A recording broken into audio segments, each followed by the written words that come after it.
Assalamualaikum warahmatullahi wabarakatuh.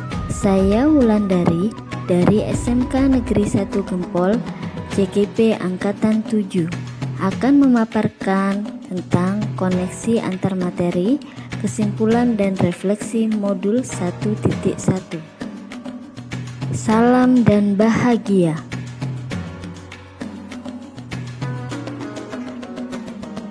Berikut adalah beberapa pemikiran dari Ki Hajar Dewantoro. Yang pertama, didikan yang berhamba pada anak. Kemudian pendidikan dengan sistem among atau menuntun. Pendidikan sesuai dengan kodrat alam dan kodrat zaman. Peserta didik bukanlah tabula rasa. Pendidikan yang memerdekakan. Kodrat anak adalah bermain, dan pendidikan budi pekerti. Di sini saya akan menjawab pertanyaan tentang apa yang Anda percaya tentang murid dan pembelajaran di kelas sebelum Anda mempelajari modul 1.1. Sebelum mempelajari modul 1.1, pembelajaran yang saya lakukan adalah hanya transfer materi. Dalam pembelajaran, saya hanya mentransfer materi saja dan masih menganggap siswa sebagai objek belajar, bukan sebagai subjek belajar. Dan saya lebih banyak ceramah di depan kelas.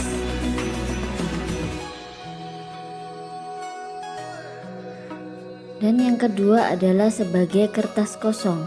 Jadi, saya menganggap siswa adalah sebuah kertas kosong yang perlu kita isi dengan berbagai ilmu dan pengetahuan, dan tidak menekankan pada bakat dan minat yang dimiliki oleh masing-masing siswa.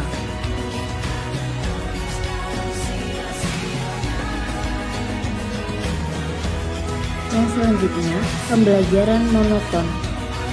Jadi, pembelajaran yang saya lakukan masih sangat monoton dan kurang menarik. Lebih banyak ceramah dan jarang menggunakan permainan atau game. Padahal pada dasarnya bermain adalah salah satu kodrat anak. Ancaman dan hukuman. Jadi, masih banyak siswa yang menganggap guru BK adalah gudangnya masalah. Seringkali saya menggunakan ancaman dan hukuman agar siswa itu lebih disiplin, tertib, dan tanggung jawab. Menanggapi pertanyaan pemantik tentang apa yang berubah dari pemikiran atau perilaku Anda setelah mempelajari modul ini adalah: yang saya lakukan setelah mempelajari pemikiran KHD yang pertama adalah pendidikan menghamba pada murid. Di sini saya semakin menyadari bahwa tugas kita adalah sebagai pendidik yang menuntun anak agar menggali dan mencari bakat minat yang dimiliki, memberikan kepercayaan kepada setiap peserta didik bahwa mereka itu unik dan memiliki bakat, potensi, dan kemampuannya masing-masing. Yang saya lakukan selanjutnya adalah sesuai dengan kodrat alam dan kodrat zaman. Jadi, saya semakin mengetahui bahwa pembelajaran itu harus dilakukan secara berdiferensiasi sesuai dengan karakter murid. Karena pada dasarnya setiap murid itu unik. Dan di sini saya juga akan melatih kecakapan abad 21 pada setiap siswa sesuai dengan perkembangan kodrat zamannya. Pendidikan yang memerdekakan. Nah, di sini saya semakin memahami dalam proses pendidikan harus memberikan kebebasan pada setiap murid untuk bertumbuh dan berkembang sesuai kodratnya dan menjadi manusia yang mandiri, tidak bergantung pada orang lain.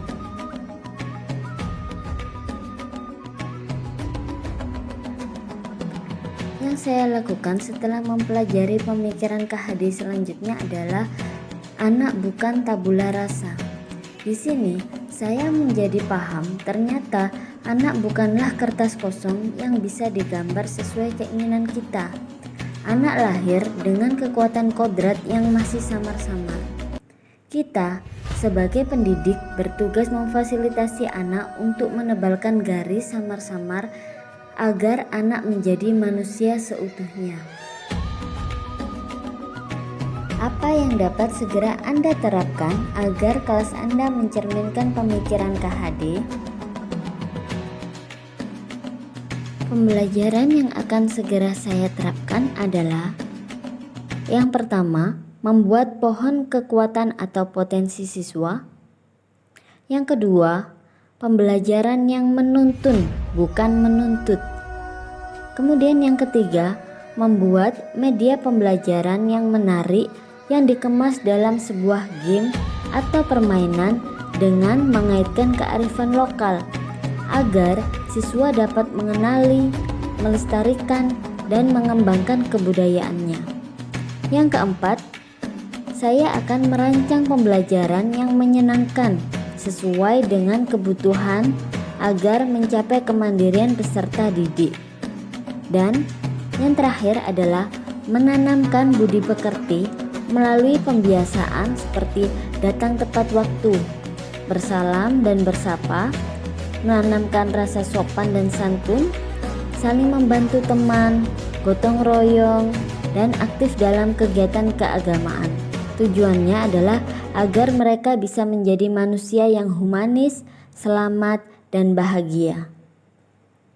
Sekian dari saya, terima kasih. Assalamualaikum warahmatullahi wabarakatuh.